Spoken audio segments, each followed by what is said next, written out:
안녕하세요. 전 서울 근교에 살고 있는 30대 여성입니다. 평소 열차를 애청하는 애청자인데요. 사연을 듣다 보니 진짜 다양한 사연들이 많더라고요. 각양각색의 사연들을 듣고 있는데 제 사연도 열차에서 소개되는 사연 못지않아 하소연도 할 겸 쓰게 되었어요. 조금 긴 이야기가 될 수 있겠지만 한번 들어봐 주실래요? 저와 남편은 대학교 때 처음 만났어요. 같이 아르바이트를 하다가 눈이 맞은 케이스인데 사귀다 보니 남편이 군대를 가게 됐고 어쩌다 보니 꽃신을 신게 되었어요. 꼭 기다려야지 했던 것은 아니었는데 기다리다 보니 전역을 하더라고요. 그렇게 얼떨결에 꽃신까지 신게 된 저는 정신 차려보니 식장이더라고요.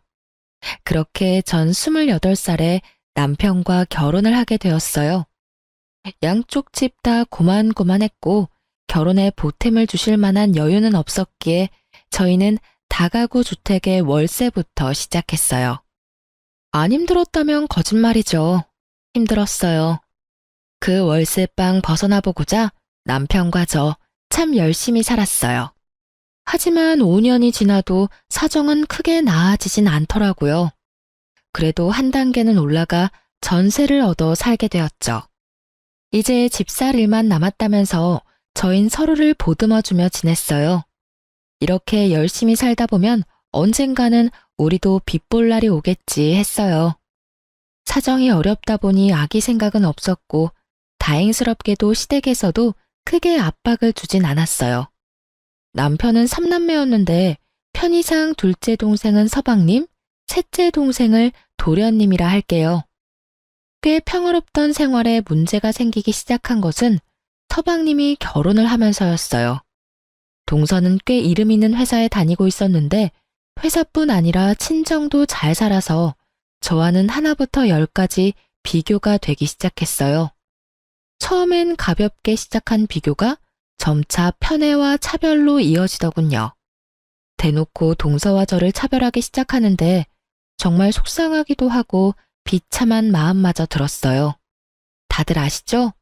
친정도 부유하고 돈도 잘 버는 며느리 떠받들고 사시는 시어머니. 그런 시어머니만 믿고 절 종처럼 함께 부려먹는 시어머니보다 더 얄미운 동서. 두 사람은 집안일이 쌓였으면 저부터 찾기 바빴어요. 저에게 모든 일을 하게 만들었고 그렇게 시댁종으로 전락해버렸어요. 저도 집에서 있는 사람 아니고 엄연히 회사 다니는 직장인인데 동서보다 좋지 않은 회사에 다닌다는 이유로 집안의 각종 행사는 제 차지가 되더군요. 그날은 동서가 시집 오고 처음으로 모시게 된 아버님의 제사였어요. 다른 건 이 변명 저 변명을 대며 저에게 다 맡겼어도 다른 것도 아니고 아버님 제사인데 이번만큼은 어머님도 제대로 시키시고 동서도 제대로 제 몫은 하겠지 하고 생각했어요. 이번만큼은 혼자 죽어라 일하지 않아도 되겠다고 하며 반차를 쓰고 어머님이 사오라고 했던 재료들을 사서 시댁으로 향했어요. 어머님, 저 왔어요. 사오라고 하신 거 다 사왔는데 이거 어떻게 할까요? 어떻게 하긴? 바로 손질하거라. 네? 바로요? 동서도 아직인 것 같은데 좀 쉬다가 동서 오면 시작하면 안 될까요? 기다리지 말고 그냥 해. 둘째네는 오늘 늦는다고 했어. 지방 어디 출장 가 있는데 일 끝내는 대로 올라온다고 하더구나. 어휴, 저녁 먹기 전까지는 와야 할 텐데 얼마나 힘들 거야. 정말 어이가 없더라고요. 있잖아요, 여러분. 저는 아버님 첫 제사 때 어머님 강요로 회사 연차까지 쓰고 아침부터 시댁에 와서 하루 종일 일만 했었어요. 그것도 처음부터 혼자 할 버릇해야 손에 익는다며 저 혼자 다 했었다고요. 저한텐 그렇게 모질게 하셔놓고 동서에겐 그렇게 관대할 수가 없더군요. 동서 걱정에 시갯바늘만 바라보시는 어머님을 보고 있자니 그나마 피어오르던 전이가 상실하는 기분이 들었어요. 전 그저 입을 꾹 다물고 제사 음식을 준비했죠. 첫째야, 대충 다 했으면 나머진 저녁 먹고 하자꾸나. 다들 올 시간 됐으니 저녁부터 차리렴. 이런 날은 한 끼 정도는 시켜 드셔도 될 텐데 전쟁터와 다름없는 주방을 보고서도 느끼는 점이 없으신지 굳이 또 저녁을 차리라고 하시더라고요. 지금까진 힘들긴 했어도 이런 기분까진 들지 않았는데 이제 동서도 있는데 혼자 이러고 있으려니 더 짜증이 솟구쳤어요. 좋게 생각해 보려 해도 자꾸만 끓어오르는 분노로 칼질이 거칠어지던 그때 남편과 도련님이 차례로 시댁에 들어오고 있었어요. 남편은 주방에서 고군분투하는 저를 쓱 보고선 수고했단 인사는커녕 눈인사도 하지 않고 방으로 들어가더군요. 그 얄미운 뒤통수를 보고 있는데 욕이 절로 입가에 머물더라고요. 평소에 그렇게 눈치 빠른 사람이 이럴 땐 왜 눈치라곤 없는 사람처럼 구는 건지. 남편의 행동에 한숨이 절로 나오는 그때 도련님이 옷을 갈아입고 옆에 왔더군요. 형수님, 저 뭐 할까요? 에이, 도련님, 또 그러신다. 괜찮아요. 다 했는걸요, 뭐. 형수님이야말로 또 그러신다. 매번 할 일이 이렇게나 많은데 뭘 매번 괜찮대요. 일단 설거지 나온 것부터 할게요. 형수님은 음식을 맡아주세요. 전 아무리 해도 안 늘더라고요. 그러면서 말릴 새도 없이 설거지를 시작했고 그 모습을 본 어머님이 노발대발하시며 주방으로 오셨어요. 아들, 너 뭐해? 당장 나오지 못해? 보면 몰라. 설거지 하잖아. 금방 하니까 도와줄 거 아니면 나가주세요, 어머니. 네가 왜 설거지를 해? 여기 여자가 둘이나 있는데. 여자가 둘이나 있으면 뭐해? 엄마는 아무것도 안 하고 매번 형수님만 주방 붙박이잖아. 그나저나 작은 형수는 왜 아직 안 왔어? 둘째는 출장 가서 오고 있는 길이라고 하더라. 얼마나 힘들 거야? 그래서 엄마가 천천히 조심해서 오라고 했어. 잘했지? 참도 잘하셨네. 우리 형수님은 보나마나 반차 쓰고 오셔서 이러고 계실 텐데 작은 형수는 출장을 가셨어? 시집 와서 처음 지내는 시아버지 제사에? 진짜 출장 가신 거면 어쩔 수 없지만 내 생각엔 아니라고 본다. 언제부터 제사라고 엄마가 노래를 불렀는데 하필 오늘 출장이라니. 엄마는 그걸 믿는 거야? 아니면 작은 형수라서 눈 감고 넘어가 주는 거야? 넘어가긴 뭘 넘어가? 출장 갔다고 하면 출장 간 거지. 넌 왜 사람 말을 못 믿니? 그 큰 회사에서 갑자기 출장 가는 일도 있고 그런 거지. 그 큰 회사라면 더욱 일정이란 걸 중시할 거니까 하는 말이야, 엄마. 아유, 됐으니까 뭐라도 도우실 거 아니면 나가주세요, 제발. 빨리 끝내고 밥 좀 먹자. 아들 배고프다고. 어머님은 도련님의 말에 할 말이 없으신지 구시렁구시렁 하시다 안방으로 들어가시더라고요. 정말 그야말로 도련님이 가려운 등을 벅벅 긁어주는 기분이었어요. 그렇게 전 입가에 미소를 지으며 저녁을 차렸고 도련님은 마지막까지 절 도왔어요. 어쩜 그리도 타이밍을 잘 맞추는 것인지 저녁을 다 차리고 나니 동서와 서방님이 들어오더군요. 엄청 바쁘다면서 쇼핑은 언제 한 것인지 어머님께 드릴 선물을 하나를 안고서 들어오는데 어머님의 얼굴엔 한바구음이 걸려있고 전 동서의 아첨에 고개가 절로 내저어졌습니다. 어머님, 저희 왔어요. 어머, 딱 맞춰서 왔구나. 지금 딱 밥상 차렸는데. 얼른 손 씻고 와서 밥 먹으렴. 시장하지? 조금요. 아, 어머님, 이거 받으세요. 이거 어머님 선물이에요. 어머나, 이게 다 뭐니? 그냥 와도 되는데 매번 이렇게 뭘 가지고 와? 에이, 어머님. 그래도 시댁 오는데 어떻게 빈손으로 와요? 어떻게 빈손으로 오기는 그냥 오면 되는 거지. 매번 빈손으로 오는 애도 있는데 뭘. 역시나 어머님의 입에선 동서를 향한 칭찬과 함께 저를 향한 비아냥도 나오더군요. 저는 귀가 없는 사람처럼 두 사람의 대화를 무시한 채 식탁에 앉았고 저의 양쪽엔 남편과 도련님이 앉았어요. 두 사람만의 세상에서 나온 어머님과 동서도 주방으로 들어왔고 정말 말 그대로 잘 차려진 밥상에 앉은 동서는 왜인지 젓가락이 허공에 떠돌고 있더군요. 새아가, 왜 그러니? 입맛에 맞는 게 없어? 네? 그게 점심때 과하게 먹었더니 좀 가벼운 게 먹고 싶어서요. 혹시 샐러드 같은 건 없을까요? 샐러드? 아유, 없으면 만들면 되지. 첫째야, 얼른 샐러드 좀 해서 오거라. 제사 지내는 날 샐러드를 찾는 게 제정신 박힌 사람이 할 수 있는 짓인가요? 아니, 찾을 수도 있다고 쳐도 샐러드가 무슨 나와라 뚝딱 하면 나오는 것도 아니고 재료도 소스도 없는데 어떻게 뚝딱 만들어내나요?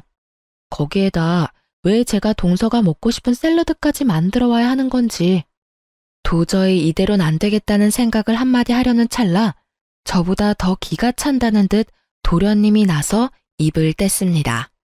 아니, 내가 웬만하면 참으려고 했는데 이게 무슨 경우예요? 작은 형수는 손이 없어요? 아님 예의가 없는 건가?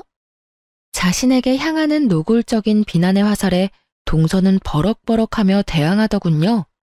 도련님, 말씀이 너무 심하신 거 아니에요? 그리고 전 그저 샐러드는 없냐고 물었을 뿐이에요. 그게 경우 예의까지 찾을 일인가요? 정말 몰라서 물으세요? 생각 같아선 와 진짜 개어이가 없다는 말이 나오려다 그것도 많이 순화해서 한 말인데 뭐라고요? 내가 작은 형수 뻔뻔하신 건 진작 알고 있었지만 이 정도일지는 몰랐네요. 아버지 제사인 거 뻔히 알면서 출장 일정 잡은 것도 어이가 없는데 큰 형수가 기껏 차린 밥상에서 샐러드나 찾고 있는 꼴을 보자니 작은 형수 인격이 딱 보이네요. 이런 걸 보고 이런 말을 한다죠? 얼굴에 철판 잘 깔려있다. 뭐 이런. 도련님, 동서의 언성이 높아지자 어머님이 큰 싸움 나겠다 싶었는지 급하게 제지하고 나서더군요. 그만들 하렴. 첫째 넌 왜 샐러드를 준비 안 해서 왜 이 분란을 만드니? 샐러드 같은 건 네가 센스 있게 진작 준비했어야지. 넌 맏며느리라는 애가 그렇게 센스가 없어? 정말 어이가 없더군요. 이때껏 단 한 번도 샐러드 드시는 꼴을 본 적이 없는데 제가 어떤 센스를 발휘했어야 샐러드를 준비할 수가 있었을까요? 이번에야말로 제가 한마디를 해야 하는 상황 같더군요. 어머님, 제가 시집 온 지 5년이 지났어요. 그동안에 단 한 번도 샐러드를 찾으신 적이 없는데 제가 무슨 수로 샐러드를 준비하겠어요? 그러지 않아요? 그리고 동서, 샐러드가 먹고 싶으면 동서가 직접 사서 와. 없는 거 뻔히 알면서 찾지 말고. 동서 때문에 기껏 고생은 고생대로 하고 욕은 욕대로 먹고 이게 뭐야? 예, 너 지금 나 들으라고 하는 말이니? 내가 언제 너한테 욕을 했다고 그러니? 아, 그렇죠? 600원 다 하셨는데. 전 꼭 욕 한 바가지는 먹은 기분이라 저도 모르게 말이 그렇게 나왔네요. 너 정말 웃기는 애구나. 내가 너한테 뭘 어떻게 했다고 이렇게 기분 나쁜 티를 팍팍 내고 있니? 물으시니까 말씀드려 볼게요. 어머님, 저 시집와서 아버님 첫 제사 때 일 바빠서 연차 못 낸다고 하니까 뭐라고 하셨는지 기억은 나세요? 그딴 식으로 할 거면 회사 때려치우라고 하시면서 화내셨죠? 어머님 그러시는 바람에 저 승진이 달린 프로젝트까지 포기하면서 연차 내고 와서 제사 음식 만들었어요. 그것도 저 혼자서 다요. 그런데 동서한테 어떻게 하셨어요? 저한테 하셨던 거랑은 달라도 너무 다르시잖아요. 그리고 동서도 그래. 나 동서가 이름도 없는 작은 회사 다닌다고 해도 회사 일 바쁘다면 굳이 나처럼 무리하면서까지 오라고 할 생각 추호도 없어. 어차피 혼자 하던 일이니까. 그런데 있잖아. 최소한 사람이 염치라는 건 있어야지. 이 시간에 와서 차려준 밥상에 숟가락만 얹는 처지에 있을 리 없는 샐러드나 찾는 건 동서도 좀 아니라고 생각하지 않아? 제 말에 어머님은 할 말이 없으신지 어버버 하고 계셨고 동서는 얼굴을 붉히며 고개를 숙이더군요. 숙임의 의미가 반성보단 분노에 가까웠지만 그 콧대 높던 동서의 정수리를 보고 있자니 좀 통쾌하긴 했어요. 분위기가 이러하자 서방님은 화제를 돌리더군요. 아유, 형수님, 제가 대신 사과드릴게요. 죄송해요. 기분 푸세요. 아참 형, 이사할 수도 있다며? 어떻게 하기로 했어? 결정은 했어? 아직 고민 중이야. 대출을 끼자니 이자 부담이 너무 클 것 같고, 그렇다고 계속 살던 집에 살자니 그것도 아닌 것 같고, 저울바닥에 집은 이렇게나 많은데 왜 내 집은 없는 건지, 아휴. 그 당시 저흰 이사를 해야 하나 말아야 하나, 무리를 해서라도 집을 사야 하나 말아야 하나 고민하던 중이었는데, 서방님이 하필 집 이야기로 화제를 돌렸고, 듣고 있던 동서가 그만 말실수하고 말았어요. 저희 부부는 굳이 알아서 좋을 것 없는 사실을 알게 된 것이었죠. 그래도 집 사서 이사하시는 게 좋지 않을까요? 저희 집값도 올랐어요. 당장은 이자 부담이 되더라도 일단 사시는 게 더 이득일 것 같은데. 매번 이사하는 비용도 장난 아니잖아요. 그렇지 않아요, 형님? 그렇게 생각하면 그렇긴 한데, 그래도 대출 금액이 워낙 크니 고민스럽긴 해. 그나저나 집값 또 올랐어? 저번에도 올랐다고 하더니. 좋겠다. 그 집 결혼할 때 산 집이지? 네, 어머님께서 장만해 주셨잖아요. 잠깐만. 지금 동선의 집을 어머님이 해주신 거라고? 네. 아, 형님 모르셨어요? 전 당연히 아시는 줄 알았는데. 어머, 저 실수한 걸까요? 그런 기분 아세요? 뒤통수를 크게 한 대 맞은 기분. 앞서 말씀드렸다시피 저흰 월세집에서 시작했습니다. 월세집에서 시작했다고 해서 큰 불만은 없었어요. 양쪽 집 다 도와줄 여력이 되지 않았으니 어쩔 수 없다고 생각했으니까요. 아니, 도와주실 수 있다고 한들 도와주고 말고를 결정하시는 것은 부모님들의 몫이니까요. 그런데요, 여러분, 저 지난 5년 동안 그야말로 시댁 일이라면 도맡아서 다 해왔어요. 동서가 시집 오고 난 뒤에도 마찬가지이고요. 그놈의 빌어먹을 맏며느리 타령을 하시며 종처럼 부려먹으셨으면서 저희가 집 때문에 돈 때문에 고민할 때는 말 한마디 없으셨던 분이 어머님이세요. 그랬던 어머님께서 동선에 집을 사주셨다니 섭섭할 만도 하다고 생각하지 않으신가요? 남편 역시 저와 생각이 같은지 섭섭한 기색을 감추지 못하고 있더라고요. 도련님 역시 놀란 듯 토끼 눈을 하고 있더니 이내에 고개를 내저었고, 어머님, 서방님, 동서는 남편과 저의 눈치를 살피기 바쁘더군요. 침묵은 길어졌고 그 침묵을 깬 건 다름 아닌 어머님의 헛기침이었어요. 너희 너무 섭섭하게 생각하지 말아라. 너희가 결혼할 때는 알다시피 도와줄 형편이 안 됐어. 그런데 너희도 알지? 시골에 작은 땅 있던 거. 그게 둘째네 결혼할 때 개발된다고 땅값이 엄청나게 올랐지. 그래서 처분해서 둘째네 집 해준 거야.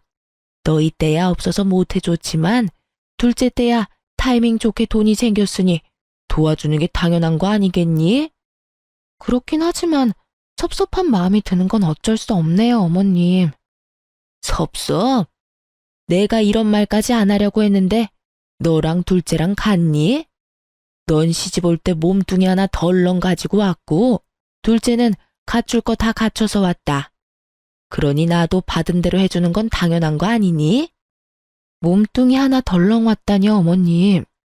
저희 결혼할 때 이 사람 장남 노릇하느라 집에 돈이란 돈은 다 가져다줘서 모은 돈 하나 없었어요. 그래서 저희 처음 시작할 때 전부 제가 모은 돈으로 시작했다고요. 그래서 지금 그 코딱지만한 돈으로 생색이라도 내려는 게야? 생색이 아니라 사실을 말씀드리는 거예요. 어머님이 매번 저한테 몸뚱이만 가지고 시집 왔다고 하시니까요. 언제 또 내가 매번 그랬다고 그러니? 오늘은 네가 섭섭하다 그러니까 나도 상황을 설명하다 보니까 그랬던 거지. 아니, 그리고 내가 내 돈으로 내가 썼다는데 그걸 너한테 일일이 설명해야 하니? 너 혹시 내 재산 탐내는 거니? 설마 그런 거야? 난 네가 그렇게까지 욕심 많은 애인 줄 꿈에도 몰랐구나. 탐내다뇨. 그런 뜻 아닌 거 잘 아시잖아요. 절 그렇게도 모르세요, 어머님? 글쎄, 난 잘 모르겠구나.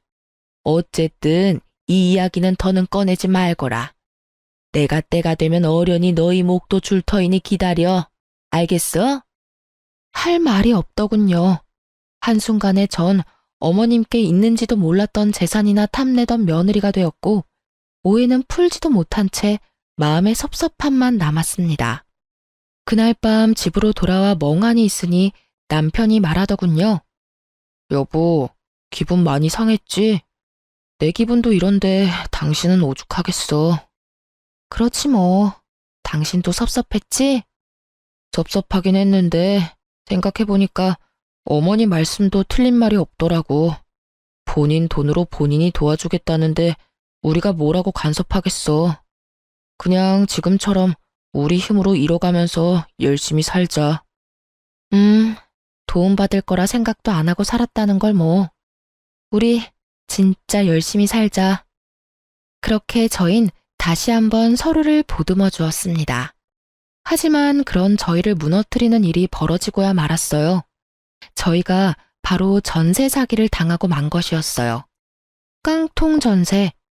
뉴스에서만 보던 깡통 전셋집이 바로 우리 집이더군요. 여러 채의 집을 묶어 대출받았던 터라 저희는 대출 초과라는 것을 알 수가 없었고 중개사분만 믿고 계약을 해버렸던 것입니다.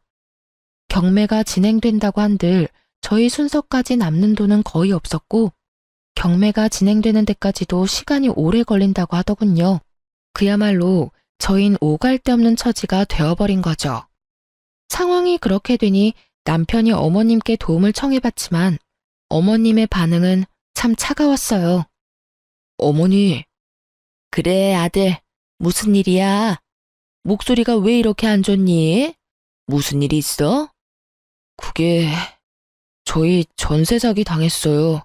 그 돈 저희 전 재산인데 집주인이 집 여러 채를 묶어서 담보대출을 했었나 보더라고요. 금액도 많고 저희 순위가 워낙 뒷순이라서 건물을 정리해도 저희까지 올 돈이 거의 없을 거라고 하네요. 뭐? 전세 사기? 그러게 잘 알아봤어야지. 그래서 어떡하니? 지낼 데는 있어? 그래서 말인데 한동안만 신세 좀 지면 안 될까요? 저희가 열심히 벌어서 보증금만 마련되는 대로 다시 나갈게요. 부탁 좀 드려요, 어머니. 우리 집에? 아유, 난 싫다, 아들. 아무리 자식이라고 해도 불편해. 그러지 말고 있는 돈으로 원룸이라도 구해봐. 그 정도 돈은 있지 않니? 아마 그 편이 나을 거다. 첫째도 나랑 살려면 얼마나 불편하겠어? 아무리 그래도 시댁인데. 그러니 원룸이라도 알아보려무나. 알겠지? 그럼 그런 줄 알고 끊는다. 여차하면 저도 거들려고 스피커폰으로 통화를 하고 있었는데 제가 거들 틈 따윈 없더군요. 어머님의 반응에 전 어이가 없는 나머지 웃음이 났고 남편의 반응도 저와 별반 다르진 않았어요. 남편이 주워온 자식도 아닌데 정말 해도 해도 너무하신다는 생각밖에 들지 않았어요. 깊은 한숨을 내쉬던 저는 동서에게 전화를 걸어 사정을 설명했고 그 어떤 부탁을 하기도 전 동서는 딱 잘라 여윳돈이 없다고 하며 전화를 끊더군요. 저흰 하는 수 없이 친정의 신세를 지게 되었죠. 좁은 집에 사위와 함께하는 생활이 불편하실 텐데 생각도 하지 않으시고 오라고 하시더라고요. 그렇게 저흰 친정에서 지내게 되었고 엄마는 저희만 불편하지만 않다면 편하게 지내라고 해주셨죠. 이후 저흰 아주 잘 지냈어요. 남편은 엄마를 친엄마처럼 잘 따랐고 저희 엄마 역시 남편에게 잘 대해주었어요. 그렇지 않아도 아빠가 돌아가신 지 얼마 되지 않아 적적하던 터에 저희가 와주어서 엄마는 너무 좋다는 말을 자주 해주셨어요. 지금 생각해보면 아마 저희가 혹시라도 눈치를 볼까봐 그런 말을 자주 해주셨던 것 같아요. 그렇게 친정에서 지낸 지 일주일이나 지났을까요? 도련님이 우리 회사로 찾아왔더군요. 그러면서 저에게 통장과 도장을 내밀며 말했어요. 형수님, 이거 진짜 얼마 안 되는데 집 구하실 때 보태 쓰세요. 도련님이 내민 통장에는 1,000만 원이 넘는 돈이 들어있더군요. 직장을 구한 지 얼마 되지 않은 도련님이 아끼고 아껴 모은 전 재산이었습니다. 도련님의 마음이 너무나 고마워 눈물이 나더군요. 전 도련님께 마음만 받겠다며 혹시나 필요한 일이 생기면 그때 다시 달라고 했고, 도련님은 알겠다며 통장을 다시 넣으시곤 마지막까지 꼭 연락 달라고 하더군요. 참 따뜻했어요. 도련님의 마음이요.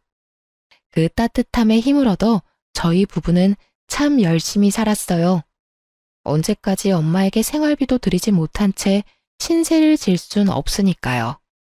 친정에서 신세를 지는 동안 저흰 얼마 되진 않지만 전세금을 넘겨받았어요. 다행히 확정일자와 전입신고는 되어 있어 경매 절차로 큰 피해는 겨우 막았거든요. 그 돈의 절반은 엄마에게 드렸어요. 그간 드리지 못한 생활비였죠. 하지만 엄마는 한사코 거부하시며 생활에 보태 쓰라고 하시더군요. 엄마에겐 죄송했지만 그 돈은 넣어두기로 했습니다. 훗날 우리가 잘 된다면 엄마에게 더 잘해드리자고 남편과 다짐 또 다짐하면서요. 그렇게 시간은 흘렀고 마음만큼이나 추웠던 겨울이 지나고 날이 무더워지던 어느 날이었어요. 초저녁 집에 모여 식사를 하고 있는데 엄마에게 전화가 오더군요. 전화를 받는 엄마의 얼굴은 어두웠고요. 엄마, 무슨 전화길래 얼굴이 그렇게 어두워? 아, 그게 엄마야. 그러니까 네 외할머니. 어? 외할머니? 나 외할머니 돌아가신 거 아니었어? 그게 살아계셔. 할아버지가 돌아가셨다네. 어? 할아버지도 살아계셨어? 이게 다 무슨 말이야? 나한텐 나 태어나기도 전에 돌아가셨다고 했잖아. 전 혼란스러웠고 엄마 역시 저와 비슷한 표정으로 이야기를 들려주셨어요. 그게 엄마랑 아빠랑 연애할 때 네 할아버지 할머니가 반대를 심하게 하셨어. 결혼은 절대 안 된다고 말이야. 그런데 엄마가 아빠를 너무 사랑해서 집을 나와서 결혼을 했어. 그런 엄마가 너무 괘씸하셨는지 아예 연락을 끊으셔서 이때껏 연락도 하지 않고 살았었어. 요 며칠 꿈자리가 좋지 않더니 혹시나 했더니 할머니 말씀이 할아버지가 돌아가셨다고 하구나. 나이도 있으셨고 지병 때문에 돌아가셨대. 그런데 돌아가시면서 엄마하고 왕래하고 지내라는 유언이랑 엄마 앞으로 유산을 조금 남기셨다네. 그렇습니다. 알고 보니 엄마는 부유한 집안의 고명딸이었던 것이었어요. 찢어지게 가난하던 아빠를 만나 첫눈에 사랑에 빠진 엄마는 자신에게 주어졌던 모든 것을 포기하고 아빠를 선택했고 그 선택에 지금까지 후회가 없었다고 하시더군요. 그날 엄마와 전 생전 처음 외할머니 댁에 갔고 그곳에서 엄마와 똑같이 생긴 할머니와 삼촌 세 분을 만났어요. 막내딸에게 물려준 유산은 생각보다 너무나도 큰 액수였고 엄마의 오빠들은 그것은 당연한 엄마의 몫이라며 흔쾌히 유산 상속을 승낙했다고 합니다. 그렇게 엄마는 수십 년 만에 가족을 찾았고 덩달아 남편과 저의 처지도 한순간에 달라졌어요. 그야말로 돈 걱정이 사라져버렸습니다. 엄마는 자신의 명의로 저희에게 당장 살 집을 마련해 주셨어요. 이런 저희의 소식은 남편을 통해 시댁에도 전해졌고 그날부터 시댁 식구들이 저를 대하는 태도가 180도 달라지더군요. 어머님의 말투가 전과는 다르게 상냥해지셨고 동서 또한 집안 행사 때 연차까지 쓰고 와서 시댁 일을 함께 했어요. 든든한 뒷배가 생기니 시댁 생활도 할만하더라고요. 다들 이렇게 스스로 나서서 일을 분담해 주니까요. 하지만 그 할만한 시댁살이도 그리 길지 않았어요. 다들 저에게 잘 대해준 이유가 있었으니까요. 그 인간 같지도 않은 것들이 속내를 드러내기 시작한 건 가을이 지날 무렵이었어요. 주말에 다 함께 모인 식사 자리에서 슬슬 말을 꺼내기 시작하더군요. 처음 입을 연 건 다름 아닌 어머님이었습니다. 저에게 말을 꺼냈다간 단칼에 거절당할 것을 알았는지 남편에게 말을 붙이더군요. 저기 동훈아, 부탁이 있는데 말이다. 네, 어머니, 말씀해 보세요. 무슨 일 있으세요? 그게 둘째네가 둘 다 회사를 그만둔다고 하는구나. 사업이 하고 싶은가 봐. 네? 그게 사실이야? 사실이에요, 재수 씨. 둘 다 직장 좋은데 갑자기 왜 사업 바람이 불었대? 다시 잘 생각해봐. 친구들 보니까 퇴직금에 집 담보대출까지 내서 사업들 하던데 잘 되는 꼴을 본 적이 없어. 다들 직장 생활을 하던 그때가 그립다고 하더라니까. 그러니까 너랑 재수 씨도 잘 생각해. 결혼한 이래에 남편의 입에선 가장 바른 말이 흘러나왔고 남편의 말을 듣고 있던 동서가 말했어요. 저희 충분히 오랜 시간 고민하고 내린 결정이에요. 그래서 말인데 저희 사업에 투자 좀 해주시면 안 될까요? 들어보니 형님 친정에 엄청 큰 돈 생기셨다고 하던데 두 분께서 사돈 어르신께 잘 말씀드려 주시면 안 될까요? 제 돈도 아니고 친정엄마의 돈을 빌려달라도 아니고 투자하라뇨. 이건 그냥 내놓으라는 말이 아닌가요? 무리한 요구를 하는 세 사람보다 더 어이가 없는 것은 남편이었어요. 단칼에 거절해야 할 상황에 고민하고 있더라고요. 괜히 제가 나섰다간 가족 간의 마음만 상할까 싶어 지켜만 보려고 했는데 남편 하는 꼴을 보니 이대로 뒀다간 없는 돈으로 사업 자금을 대준다고 덜컥 약속이라도 할 것 같아 입을 뗐어요. 아니 동서, 지금 그 말이 말이 된다고 생각하고 말하는 거야? 애초에 말이 되지 않잖아. 우리 엄마 돈으로 왜 동선의 사업에 투자를 해야 해? 동선의 친정 잘 살잖아. 그렇게 사업이 하고 싶으면 동선의 친정에 가서 말해. 사돈한테까지 손 벌리지 말고. 그게 저희 친정에선 시집간 딸한텐 투자는 해주지 않으신다고 해서요. 동서 친정에서도 안 한 투자를 우리 친정에선 할 거라고 생각했어? 투자할 생각 없으니까 다신 이 이야기 꺼내지도 마. 그 뒤로도 여러 이야기가 나왔지만 전 다 무시한 채 밥만 먹고 집으로 돌아왔습니다. 세 사람과 입씨름을 한 터라 고단했는데 남편까지 절 들들 볶더라고요. 우리가 매몰차게 외면당했던 것은 기억도 나지 않는지 한 번만 도와주자고 저를 설득하다 자기 맘대로 되지 않자 화까지 내곤 방으로 들어가 버리더군요. 그러든가 말든가 전 신경을 쓰지 않으려고 했는데 며칠 뒤 도련님에게 연락이 와 하는 말은 도저히 제가 신경을 끌 수 없는 상황이었습니다. 전 이 빌어먹을 집안과 끝내야 하겠다는 결심을 하게 되었어요. 형수님, 조심하셔야 해요.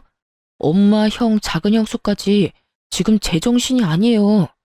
말도 안 되는 계획을 세우고 있는데 도저히 이건 아니다 싶어서 전화했어요. 도련님의 기뜸이 있어서였을까요? 이후에 일어나는 모든 일이 놀랍지도 않더라고요. 도련님에게 모든 사실을 듣고 난 후 어머님은 집을 팔아 저희 집으로 짐을 싸서 들어오셨어요. 그 집을 팔아 서방님의 사업 자금을 대주셨다고 하더라고요. 예상했던 일이었어요. 뭐 예상보다 빠르게 움직이시긴 했지만요. 남편과 어머님은 합심해 저를 압박하기 시작했고 전 아무것도 모르는 척 그 장단에 맞춰주었죠. 저의 연기에 어머님은 콧방귀가 절로 나오는 말을 하더군요. 그래서 제가 뭘 어떻게 해드리면 되는데요. 저 요즘 두 사람 때문에 너무 힘들어요. 저 좀 그만 괴롭히고 원하시는 걸 말씀해 보세요, 어머님. 아가, 그게 나 신축 아파트에서 살아보는 게 소원이야, 신축. 나 아파트 좀 장만해주면 안 되겠니? 아파트요? 그것도 신축이요? 일단 생각 좀 해볼 테니 적당한 매물이 있나 한번 알아보세요. 그날부터 어머님은 신나서 집을 알아보러 다니시더군요. 얼마나 부지런하게 다니시는지 그 덕분에 제 이혼과 복수는 수월하게 착착 진행되었죠. 디데이가 얼마 남지 않은 날, 한껏 상기된 얼굴로 어머님이 집으로 돌아오시더군요. 어머님의 손엔 10억이 넘는 아파트 계약서가 들려 있었어요. 어머님, 이게 뭐예요? 매매 계약서? 10억이 넘는데요. 뭐긴 뭐야. 네가 사준다고 했던 신축 아파트 계약서지. 오늘 계약했어. 마침 이 근처에 마음에 딱 드는 집이 있지 뭐니? 중개사 말이 그런 매물은 빨리 계약해야 한다고 해서 그냥 계약해버렸어. 잔금은 2달 뒤에 주면 되니까 천천히 준비해 주렴. 알겠지? 어머님은 알아서 무덤을 파고 계셨고 전 다음 타자를 기다렸어요. 도련님에게 전해 들은 바론 여기서 끝이 아니었으니까요. 기다리고 기다리던 동서에게서 전화가 오던 날, 전 크게 한번 웃고 동서의 전화를 받았습니다. 여보세요? 동서, 무슨 일이야? 형님, 소식 들었어요. 어머님 집 해주시기로 하셨다면서요? 역시 우리 형님 통도 크셔. 그래서 말인데요. 저희도 좀 도와주시면 안 될까요? 어머님께서 투자해주셔서 시작하긴 했는데 생각보다 반응이 좋아서 좀 확장하려고 하거든요. 그만큼 좋은 아이템이에요. 그래? 그래서 언제까지 얼마나 필요한 건데? 2억이요. 어머님 집값에 비하면 아무것도 아니죠? 빠르면 빠를수록 좋으니까 마련되는 대로 보내주세요, 형님. 이쯤 되니 시댁 식구들은 절 돈 나오는 자판기쯤으로 알고 있는 것이 분명하더군요. 동서는 당연히 제가 도와줄 것이라고 생각했는지 저는 1원도 입금하지 않았는데 사업을 무리해서 키우기 시작하더라고요.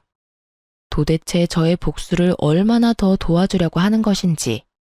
그쯤 되니 기특한 마음마저 들었어요. 드디어 결판의 날이 다가왔어요. 전 남편에게 어머님과 함께 계약한 집을 좀 둘러보고 밥이라도 먹고 오라며 집에서 내보냈어요. 마지막 만찬을 즐길 기회를 준 것이었죠. 두 사람은 아무런 의심도 하지 못한 채 집을 나섰고 전 예약해놨던 이삿짐 센터 직원들을 불러 짐을 싹 빼버렸습니다. 그래요. 전 엄마가 마련해준 집을 처분했고 그날은 그 집에서 그 뻔뻔한 인간들을 쫓아내고 제가 이혼을 통보하는 날이기도 했죠. 텅텅 빈 집에서 기다리고 있으니 입이 귀에 걸린 어머님과 남편이 들어오더군요. 두 사람은 저의 예상대로 텅 빈 집을 보고선 토끼 눈이 되었어요. 집이 왜 이래? 아, 가구 가전 다 바꾸려고? 아닌데. 우리 이사 들어올 때 전부 새로 산 거였잖아. 집이 왜 이렇긴 팔아서 그렇지. 이 집 팔았어. 내일이면 다른 사람 이사 들어올 거야. 뭐? 그런 중요한 일을 왜 나랑 상의 한마디도 없이 결정한 거야? 아니, 다 됐고, 그럼 우린 어디서 살아? 이사 갈 집은 어딘데? 애초에 우리 엄마 집이니까 너랑 상의할 필요가 없었지. 여기서 나가면 너는 너대로 나는 나대로 살 거라서 이사 갈 집 따윈 없어. 아까부터 도대체 무슨 말을 하는 거야? 너는 너대로 나는 나대로 산다니 나랑 이혼이라도 하겠다는 말이야? 나 당신이랑 이혼할 거야. 제가 이혼을 논하며 이혼 서류를 남편에게 건네자 남편은 충격이 큰지 입을 다물었고 어머님이 노발대발하며 따지고 드시더군요. 너 진짜 정신이 어떻게 된 거 아니니? 아까까진 아무 말도 없다가 갑자기 이혼은 무슨 이혼이야? 이혼은 무슨 이혼이긴요. 그냥 이혼이죠. 제가 웬만하면 어머님이나 어머님 아들이나 데리고 살아보려고 했는데 머릿속에 든 게 웬만하지 않더라고요. 그래서 어쩌겠어요? 이혼해야죠. 예, 너 아까부터 도대체 무슨 말을 하는 거야? 우리 머릿속에 뭐가 들었다고 그러는 거야? 답답해서 미치기 직전인 어머님과 아직도 혼이 나가 있는 남편을 위해 저는 대답 대신 도련님께 전해받은 녹음 파일을 틀었습니다. 두 사람을 기다리는 동안 심심해서 편집해 놓은 터라 엑기스만 남은 편집본이었죠.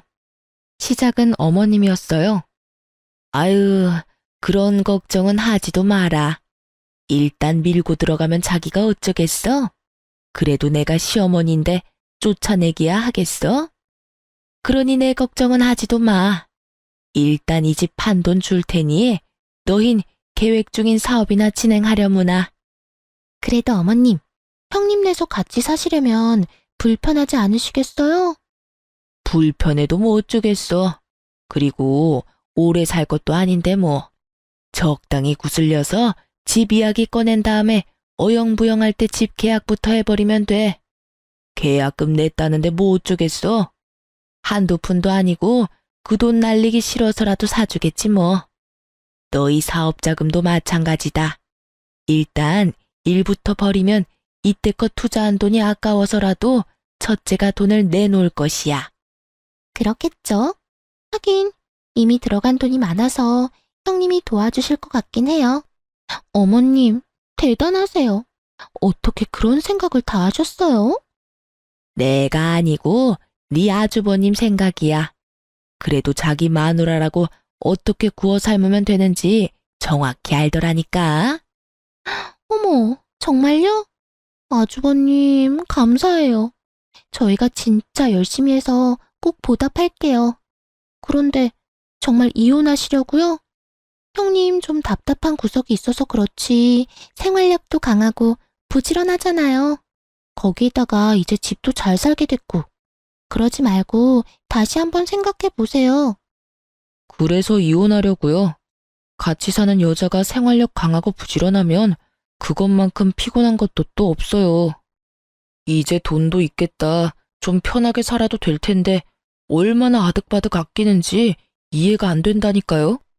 이참에 어머님 집 한 채, 동생 사업 자금 확실히 뜯어내고 저도 이것저것 일 만들어서 좀 뜯어내면 이혼하려고요. 이혼할 때 재산 분할도 하면 제 주머니도 두둑할 거고 그 돈으로 새 출발할 겁니다. 착각도 자유라고 하더니 어쩜 남편이라는 놈이 절 몰라도 그렇게나 모를 수가 있는지. 몇십 번을 들어도 웃긴 저와는 달리 두 사람의 얼굴은 잿빛으로 변해 누가 먼저라고 할 것도 없이 무릎을 꿇고 빌기 시작하더군요. 아니야 여보, 이거 다 오해야. 내가 당신이랑 설마 이혼하겠어? 그래 아가, 얘가 너를 얼마나 사랑하는데 미쳤다고 이혼하겠어? 그냥 분위기가 그러니까 그냥 그렇게 말만 했을 뿐이란다. 오해라고 하기엔 그간의 상황이 너무 녹음된 대화대로 흘러간 것 같지 않아? 난 있잖아. 당신 집안 호구짓이나 할 생각은 추호도 없고 당신한테 나눠줄 재산도 없으니까 꿈깨. 알겠어? 전 단호하게 대답했고 남편은 단호한 저의 태도에 태세를 바꿔 뻔뻔하게 나오더군요. 그럼 이 집이라도 나한테 내놔. 그러면 그까짓 이혼 깔끔하게 해줄 테니까. 이 집 안 주면 나 당신이랑 절대로 이혼 안 할 거야. 알겠어? 당신 머리는 붕어 대가리니? 내가 아까 분명 집 팔았다고 했을 텐데. 그럼 집 판 돈이라도 내놔. 집 판 돈이 왜 나한테 있겠어? 이 집 주인은 처음부터 끝까지 우리 엄마였는데. 당신 혹시 이 집이 내 명의라고 생각한 거야? 너답다 진짜. 이 집 판 돈은 이 집 주인인 우리 엄마 통장으로 고스란히 들어갔어. 그러니까 이 말은 당신한테 줄 돈은 땡전 한 푼도 없고 오히려 당신이 나한테 위자료를 줘야 할 상황이라는 말이야. 알겠니? 제 말에 남편은 망연자실하며 저를 바라보았고 저는 그런 남편에게 한마디 더해주었습니다. 그렇게 누누이 내가 말했잖아. 우리 엄마가 유산을 받았을 뿐이지 나는 돈이 없다고. 자세히나 알아보고 나댔어야지. 이게 뭐야? 돈은 돈대로 다 날리고 이혼은 이혼대로 하고. 하여튼 이혼이나 해줘. 당신이 하기 싫다고 해도 하게 될 테니까 괜히 힘 빼지 말자 우리. 저의 쐐기 말에 상황을 되돌리긴 늦었다는 것을 감지한 두 사람은 곡소리를 내며 울기 시작했고 전 두 사람을 뒤로 한 채 엄마가 있는 할머니 댁으로 갔어요.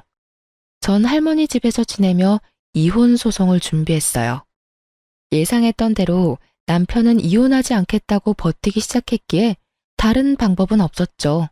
소송은 당연히 저의 손을 들어주었어요.